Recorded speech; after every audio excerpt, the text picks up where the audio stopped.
जय हिंद दोस्तों। मैं राजेश कुमार आपका दोस्त स्वागत करता हूं आपके अपनी यूट्यूब चैनल रोजगार सारथी में। उम्मीद है आप लोग स्वस्थ होंगे, जिंदाबाद होंगे और अपने पेपरों की तैयारी बहुत अच्छे से कर रहे होंगे। तो जैसा कि मैंने आपसे कहा था कि मैं अब करंट अफेयर भी चालू करने वाला हूं। तो जैसा कि आप लोग देख रहे हैं कि हम लोग करंट अफेयर चालू करने वाले हैं। तो आज का करंट अफेयर हम चालू करने वाले हैं 2 तारीख 11 महीना 2023, 2 नवंबर 2023 का हम करंट अफेयर चालू करने वाले हैं। इस करंट अफेयर में क्या खास रहेगा और क्या क्या चीज़ें इसमें आपके लिए महत्वपूर्ण रहेंगी। इस करंट अफेयर में हम लोग सबसे पहले एमसीक्यू करंट अफेयर पढ़ेंगे। उसके बाद हम लोग एमसीक्यू करंट अफेयर के बाद हम लोग पढ़ेंगे वन लाइनर करंट अफेयर, जो एक लाइन में आपको करंट अफेयर समझ में आ जाए। तो हम डेली अपडेट करंट अफेयर की सुबह 6 से लेके 8 के बीच में अपलोड कर दी जाएगी। आज वीडियो थोड़ी लेट हो रही है क्योंकि आज पहला दिन है, बनाने में थोड़ा समय लगा है। इसलिए कल से रोज़ाना इतने ही बजे 6 बजे से लेके 8 के बीच में आप लोगों को वीडियो मिल जाया करेगी। तो आप करते हैं अपनी करंट अफेयर की चालू। तो चलिए पहले जानते हैं, पहले ये देख लीजिए आप लोग करंट अफेयर। ओके, सभी एग्ज़ामों के लिए करंट अफेयर रहेगी। गवर्नमेंट कोई भी एग्ज़ाम हो, सारे एग्ज़ामों के लिए है। दिल्ली पुलिस है, यूपी पुलिस है, एसएसजीडी है, कांस्टेबल है, कोई भी एग्ज़ाम हो, सभी एग्ज़ामों के लिए करंट अफेयर बनाई गई है। ओके, तो ये किस किस के लिए है? Delhi police, SSGD, UP police act और सभी। तो सबसे पहले आप लोग चैनल को सब्सक्राइब कर लीजिए और अपने दोस्तों को ज़्यादा से ज़्यादा शेयर कीजिए। शेयर करने से क्या होगा कि आपके दोस्तों को भी ये वीडियो मिलेगी और उनके पास भी ज़रूर इन्फॉर्मेशन जाएगी। तो चलिए अब शुरू करते हैं करंट अफेयर आज के। तो पहला करंट अफेयर ये रहा। पहला क्या है? पहला प्रश्न क्या है? किस देश ने हाल ही में भारतीयों को बिना वीज़ा यात्रा करने की सुविधा दी है? वो कौन सा देश है जिसने भारतीयों को बिना वीज़ा यात्रा करने की सुविधा दी है? जल्दी बताइए आप लोग। तो वो देश कौन सा है? तो वो देश है थाईलैंड। थाईलैंड वो देश है जिसने भारतीयों को बिना वीज़ा यात्रा करने की सुविधा दी है। ओके, तो और इसके बारे में इन्फॉर्मेशन जानते हैं। और क्या इन्फॉर्मेशन है तो देखिएगा आप लोग। ये रही इन्फॉर्मेशन। और कौन सा देश? थाईलैंड है। दक्षिणी पूर्वी एशिया देश थाईलैंड ने हाल ही में भारतीयों को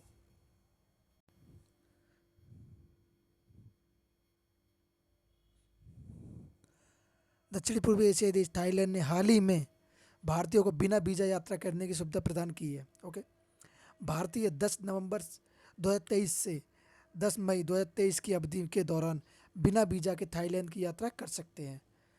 तो आप लोग अब इतनी से इतनी तारीख तक बिना वीज़ा के थाईलैंड की यात्रा कर सकते हैं। अगर कोई जाना चाहता है तो जा सकता है अभी।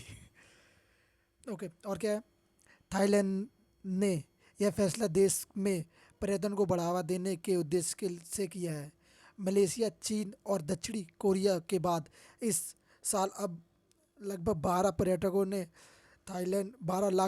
थाईलैंड की यात्रा की है। कुल कितने पर्यटक हैं? 12 लाख। 12 लाख की संख्या में लोगों ने यात्रा की है। ओके, अब जानते हैं दूसरा प्रश्न क्या है। दूसरा प्रश्न अपना क्या है? दूसरा प्रश्न है, हाल ही में किस ड्रोन कंपनी को डीजीसीए से सर्टिफिकेट प्राप्त हुआ है? किस कंपनी को डीजीसीए से सर्टिफिकेट प्राप्त हुआ है? तो वो कौन सी कंपनी है जिससे डीजीसीए से सर्टिफिकेट प्राप्त हुआ है ड्रोन कंपनी? तो वो है सी। सी क्या है? Throttle aerospace system. Throttle aerospace system. अब इसके बारे में और जानते हैं क्या चीज़ है। तो ये रहा इसके बारे में। Theatre aerostel system. एक मिनट। थिएटर एरोस्टेल सिस्टम ये क्या है? रतन इंडिया एरोस्पेस स्वामित्व वाले drone company theatre aerospace system को ड्रोन निर्माताओं के लिए नागरिक उड्डयन महानिदेशक डीजीसीए से टाइप सर्टिफिकेट प्राप्त हुआ है। थिएटर एरोस्पेस डीजीसीए से ड्रोन लाइसेंस सर्टिफिकेट प्राप्त करने वाली भारत की पहली कंपनी थी जो भारत सरकार के प्रोजेक्ट लिक्ट स्कीम के लिए योग्य थी। कौन सा प्रोडक्ट था वो? लिक्ट स्कीम के लिए योग्य थी।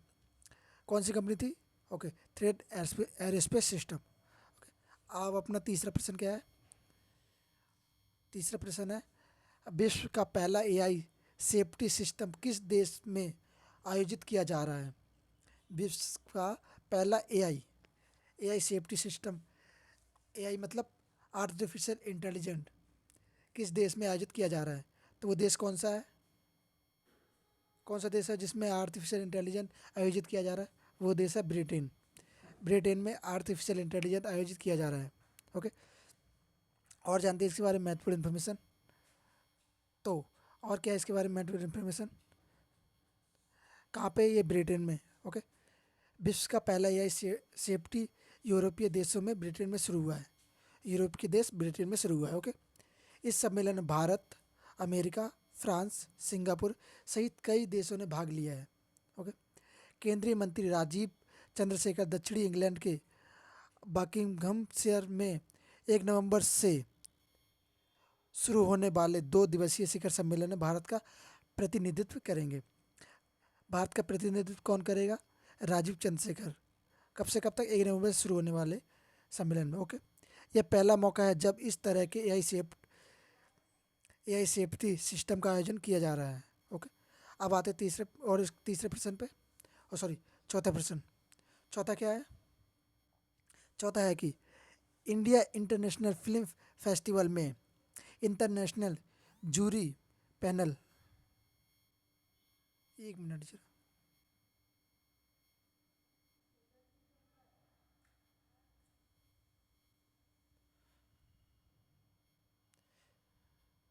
क्या है? इंडिया इंटरनेशनल फिल्म फेस्टिवल में इंटरनेशनल जूरी पैनल की अध्यक्षता कौन करेंगे?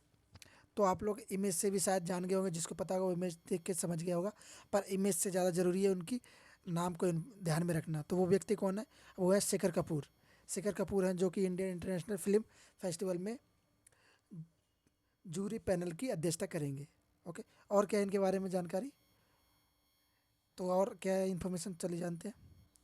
जैसे कि आप देख रहे हैं, शेखर कपूर। ओके, प्रसिद्ध फिल्म निर्माता Shekhar Kapoor India international film festival में इंटरनेशनल जूरी पैनल की अध्यक्षता करेंगे। ओके, इस फिल्म फेस्टिवल के 24वें संस्करण का आयोजन कब से कब तक?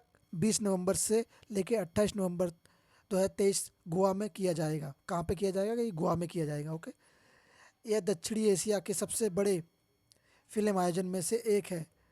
इसी की स्थापना 1952 में की गई थी। इसकी स्थापना कब की गई थी? 1952 में की गई थी।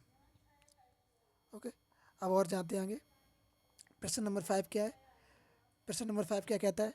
प्रश्न नंबर 5 कहता है कि इंग्लैंड के किस क्रिकेटर ने विश्व कप 2023 के बाद इंटरनेशनल क्रिकेट के संन्यास लेने की घोषणा की है? इंटरनेशनल क्रिकेट से संन्यास लेने की घोषणा किस किस क्रिकेटर ने की है?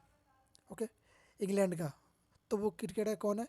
वो क्रिकेटर है, आप लोग शायद इमेज से भी जान गए होंगे, वो क्रिकेटर है डेविस बिल। डेविस बिल ने इंटरनेशनल क्रिकेट से संन्यास लेने की घोषणा की है। ये कहाँ के रहने वाले हैं? ये हैं इंग्लैंड के रहने वाले। ओके, और इनके बारे में क्या इन्फॉर्मेशन है? तो चलिए और जानते हैं इनके बारे में इन्फॉर्मेशन। कौन? Davis bill. ओके, इंग्लैंड के क्रिकेट खिलाड़ी डेविस बिल विश्व कप के बाद अंतर्राष्ट्रीय क्रिकेट के संन्यास लेने की घोषणा की है। ओके, ये 33 वर्षीय बिल ने वर्ष 2015 में इंग्लैंड के लिए डेब्यू किया था। कब किया था? वर्ष 2015 में इंग्लैंड के लिए डेब्यू किया। उन्होंने अभी तक इंग्लैंड के लिए 70 वनडे, 23 T20 इंटरनेशनल मैच खेले हैं। डेविस बिल ने वनडे में 94 विकेट भी ले चुके हैं। ये बोल सकते बॉलर भी है और क्रिकेटर भी हैं, बैटर भी हैं। अच्छा, अब आते हैं प्रश्न नंबर 6 पर। प्रश्न नंबर 6 क्या कहता है? प्रश्न नंबर 6 कहता है वनडे क्रिकेट में सबसे तेज 100 विकेट लेने वाले तेज गेंदबाज कौन बने हैं? वनडे क्रिकेट में सबसे ज़्यादा 100 विकेट लेने वाले तेज गेंदबाज कौन बने हैं? तो सबसे ज़्यादा विकेट लेने वाले तेज गेंदबाज कौन कौन है? वो है शाहिद अफरीदी। कौन? शाहिद अफरीदी। शाहिद अफरीदी वो व्यक्ति है जिसने सबसे अधिक वनडे क्रिकेट में 100 रन लेने वाला व्यक्ति बने हैं। सॉरी, विकेट लेने वाले व्यक्ति बने हैं। ओके, अब आते हैं प्रश्न और इनके बारे में और इन्फॉर्मेशन जानते हैं। क्या है शाहिद अफरीदी के बारे में? तो शाहिद अफरीदी पाकिस्तान के तेज गेंदबाज शाहिद अफरीदी वनडे क्रिकेट में सबसे तेज 100 विकेट लेने वाले तेज गेंदबाज बन चुके हैं। तेज गेंदबाज। ओके, उन्होंने विश्व कप में बांग्लादेश के खिलाफ खेले गए एक मैच में यह उपलब्धि हासिल की। उन्होंने अपने 100 वनडे विकेट अपने 51वें वनडे मैच में हासिल किया। 100वें वनडे विकेट 51वें वनडे मैच में हासिल किया। इससे पहले यह क्रिकेट ऑस्ट्रेलिया के मिशेल स्टॉक के नाम था। इससे पहले यह रिकॉर्ड किसके नाम था? ऑस्ट्रेलिया के मिशेल स्टॉक के नाम था, जिन्होंने अपने 22वें मैच में यह उपलब्धि हासिल की थी। ओके, अब आते हैं 7वें प्रश्न पर। 7वां प्रश्न क्या कहता है?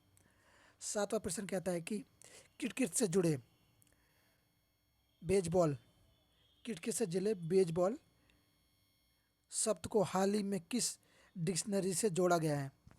बेसबॉल शब्द को किस डिक्शनरी से जोड़ा गया है? तो वो कौन सी डिक्शनरी जिससे इसको जोड़ा गया है? तो वो है कॉलिनस। कौन सी डिक्शनरी है? वो है कॉलिनस डिक्शनरी, जिसको बेसबॉल से जोड़ा गया है। अब इसके बारे में थोड़ी और इन्फॉर्मेशन जानते हैं, क्या चीज़ है। तो इन्फॉर्मेशन है, ये तो हो गया बी, आंसर नंबर बी। हाल ही में क्रिकेट से जुड़े बेसबॉल शब्द को प्रतिष्ठित कॉलिनस डिक्शनरी में शामिल किया गया है। ओके, किस डिक्शनरी में? कॉलिनस डिक्शनरी में। ओके, क्रिकेट के खेल में इसका मतलब क्या होता है? आक्रामक दृष्टि अपनाने के लिए इस शब्द का प्रयोग किया जाता है। जो आक्रामक दृष्टि अपनाता है ना, उसके लिए शब्द का प्रयोग किया जाता है। किस शब्द का?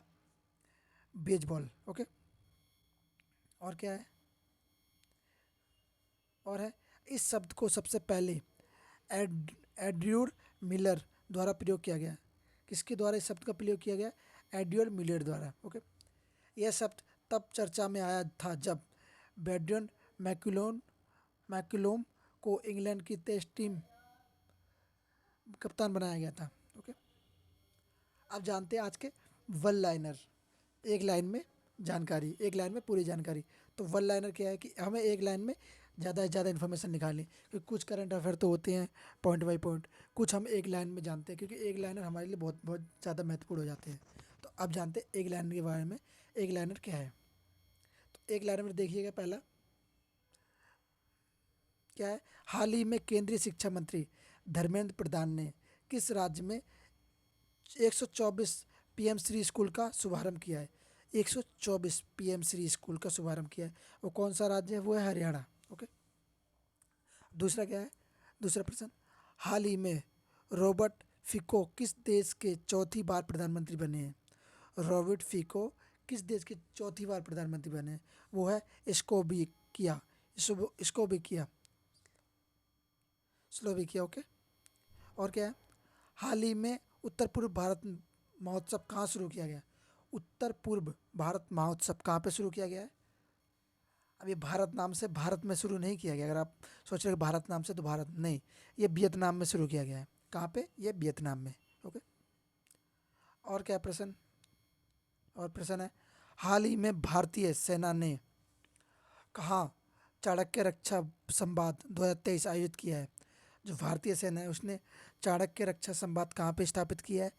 तो वह स्थापित किया है नई दिल्ली में आयोजित किया है। ओके, हाल ही में कौन सी राज्य सरकार 237 करोड़ रुपए की ग्राफीन उत्पादन फैसिलिटी स्थापित करेगी?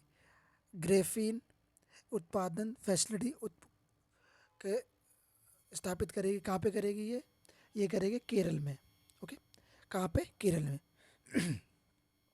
ओके, और क्या है?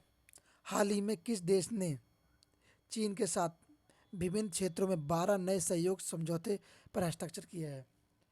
चीन ने किस देश के साथ 12 नए सहयोग समझौते पर हस्ताक्षर किया है?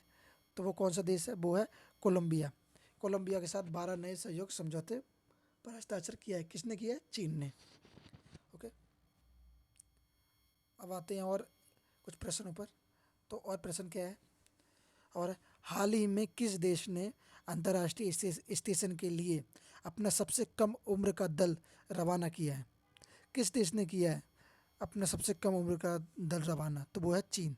चीन ने किया है। ओके, हाल ही में इंडिया मोबाइल कांग्रेस के 7वें संस्करण का उद्घाटन कहाँ किया गया है? इंडिया मोबाइल कांग्रेस के 7वें संस्करण का उद्घाटन कहाँ किया गया है? उद्घाटन किया गया दिल्ली में। कहाँ पे? दिल्ली में। ओके, और क्या है? हाल ही में राज्य सरकार ने star talent contact star talent contact portal launch किया है, कनेक्ट पोर्टल लॉन्च किया है, वो कहाँ पे किया है? तो वो किया है राजस्थान में। कहाँ पे लॉन्च किया है पोर्टल? पोर्टल लॉन्च किया है राजस्थान में। ओके, तो और क्या है, और क्या करंट अफेयर में और है कि लास्ट और आखिरी प्रश्न ये है, हाल ही में किस वैश्विक शिक्षा पुरस्कार 2023 मिला है? हाल ही में किसे वैश्विक शिक्षा पुरस्कार किसको मिला है? किस व्यक्ति को शिक्षा पुरस्कार मिला है? दीप नारायण नायक को। तो शिक्षा के क्षेत्र में इनको पुरस्कार मिला, ये आपको ध्यान रखना है कि शिक्षा क्षेत्र में पुरस्कार किसको मिला हाल ही में, तो वह दीप नारायण। ये प्रश्न बहुत ही महत्वपूर्ण है, आ सकता है पेपर में, तो इसको ज़रूर से ज़रूर आप लोग करके रखिए, दिमाग में याद रखिएगा। और कहना चाहूँगा कि वीडियो आपको अच्छी लग रही है तो लाइक और शेयर सब्सक्राइब जरूर कीजिएगा। तो और आपको बता दूं कि हमारी वीडियो हर रोज़ सुबह 6 से लेकर 8 के बीच में अपलोड कर दी जाएगी करंट अफेयर की। आप लोग चैनल पे जाके देख लीजिए, इसकी मैं एक अलग प्लेलिस्ट बना दूंगा, तो आप लोग वहाँ पे हमारी वीडियो का जाके करंट अफेयर देख सकते हैं। और हम कोशिश करेंगे करंट अफेयर अच्छे से अच्छे आप लोगों को प्रोवाइड करा सके, रोज़ाना की जो अपडेट्स है वो आपको दे सकें। और हमने जैसे आपको बताया था कि पहले हम 4 जैसे MCQ टाइप रखेंगे, उसके बाद हम वन लाइनर करंट अफेयर रखेंगे, जिससे आपको पढ़ने में भी आसानी होगी, समझने में भी आसानी होगी। इसकी जो PDF है, आप लोग कहेंगे भैया PDF भी चाहिए, तो इसकी PDF आपको हमारे टेलीग्राम चैनल रोजगार सारथी पे मिल जाएगी। वहाँ से जाके आप लोग PDF डाउनलोड करके पढ़ सकते हैं। और बाकी जो वीडियो हम बना रहे हैं, बाकी वीडियो की भी आपको PDF वहीं से मिल जाएगी। कुछ दिन में हम बोल सकते हैं कि टेस्ट सीरीज़ चालू करने वाले हैं, किसकी? प्रैक्टिस सेट की और दिल्ली पुलिस और SSC GD एग्ज़ाम के लिए। तो जो भी बच्चे SSC GD और दिल्ली पुलिस की तैयारी कर रहे हो, तो वो लोग चैनल को जाके सब्सक्राइब और फॉलो कर लीजिए। इंस्टाग्राम पे भी आपको अपडेट मिल जाएगी। तो अपने दोस्तों को ज़्यादा से ज़्यादा शेयर कीजिएगा और उनसे बोलिए कि चैनल सब्सक्राइब करें। चैनल पे आपको सारी इन्फॉर्मेशन मिलती रहेगी। तो लाइक कीजिए, सब्सक्राइब कीजिए और कमेंट करके हमें ज़रूर बताएं वीडियो कैसी लगी।